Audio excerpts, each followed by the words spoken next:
আজ বেশ রাত হলো, মনে হয় না আজ আর কোনো প্যাসেঞ্জার পাবো। তারপর এই যা বৃষ্টি শুরু হয়েছে, এক্ষুনি থামবে বলে মনে হয় না। যাই দেখি, বাড়ির দিকে রওনা দিই। এই বলে আমি গাড়িটা স্টার্ট করতে যাব, এমন সময় আমি একটা কল পাই। লোকেশনটা খুব কাছেই দেখাচ্ছিল। জায়গাটা ছিল মানিকতলা খালপাড়ের দিকে। আমি যথারীতি কলটা অ্যাকসেপ্ট করে গাড়িটা নিয়ে পৌঁছে গেলাম সেই জায়গাটায়। গিয়ে দেখলাম এক ধুতি পাঞ্জাবি পরা বয়স্ক ভদ্রলোক দাঁড়িয়ে আছে রাস্তার এক পাশে। দেখে অবাক হলাম, তার কারণ সে এই মুষলধারে বৃষ্টিতে কোনো ছাতা না নিয়ে চুপ করে দাঁড়িয়ে দাঁড়িয়ে ভিজে চলেছে। আমি গাড়িটা থামানোর আগেই সে হুড়মুড় করে গাড়ির পিছনের দরজা খুলেই উঠে চুপ করে বসে পড়ল।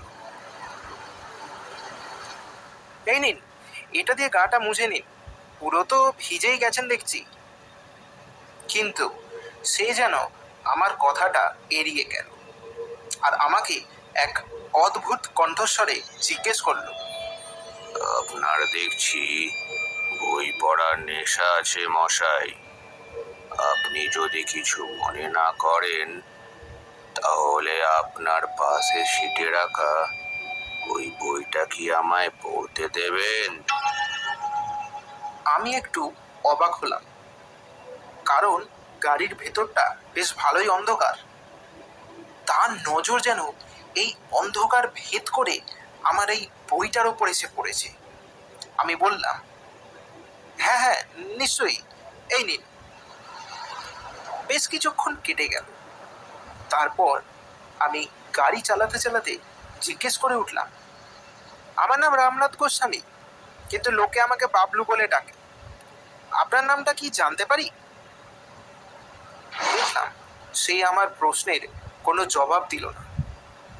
তার কাছে যেন সব থেকে বেশি মূল্যবান ওই বইটা।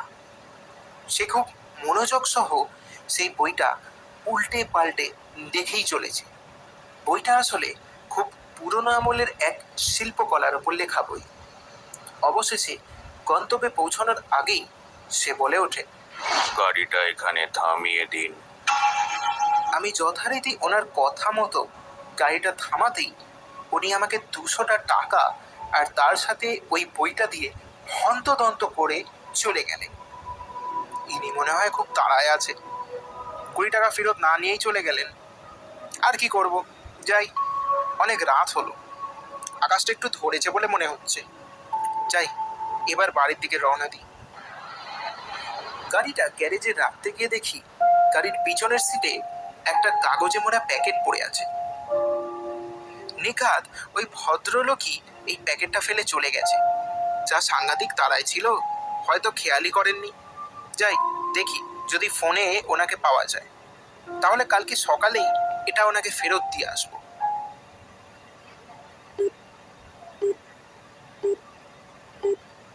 The number you are trying to call is currently not reachable.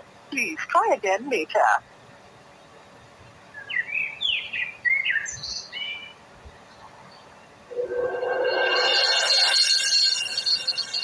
পরের দিন যথারীতি রোজের মতো কাজ সেরে রাতের বেলায় বাড়ি ফিরি।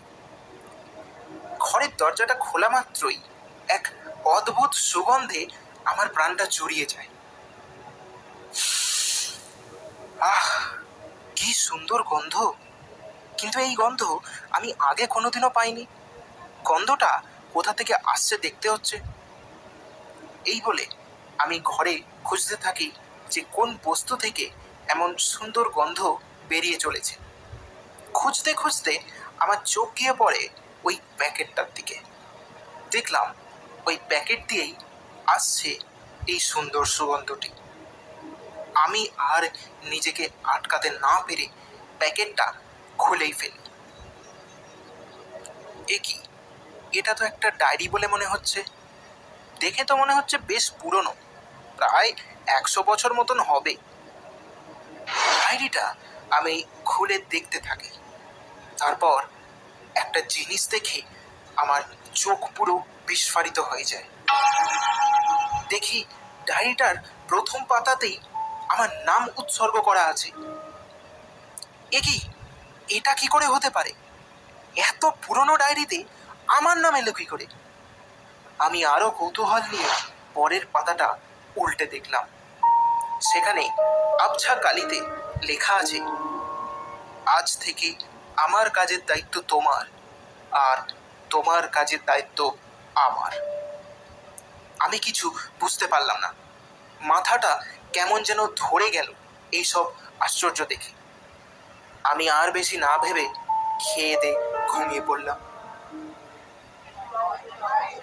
পরের দিন কাজ সেরে বাড়ি ফিরে দেখি বাড়িতে বিশাল হইচই কাণ্ড বেঁধে গেছে। আমি গিয়ে দেখি আমার বাড়িতে কেউ একজন 32 ইঞ্চির টিভি আমার নাম করে লাগিয়ে দিয়ে গেছে। আমাকে দেখে আমার বোন বলে উঠল, তুই কিন্তু হেব্বি একটা সারপ্রাইজ দিলি, কাউকে কিছু না বলেই এত কিছু করলি। তুই এই এত বড় একটা টিভি তুই গিফট করলি মা বাবার বিবাহ বার্ষিকীতে, আর তার সাথে আমার কম্পিউটারটাও ঠিক করে দিলি। আমি তো ভাবতেই পারছি না। আমি পুরো অবাক। কিছুই আমার মাথায় ঢুকলো না।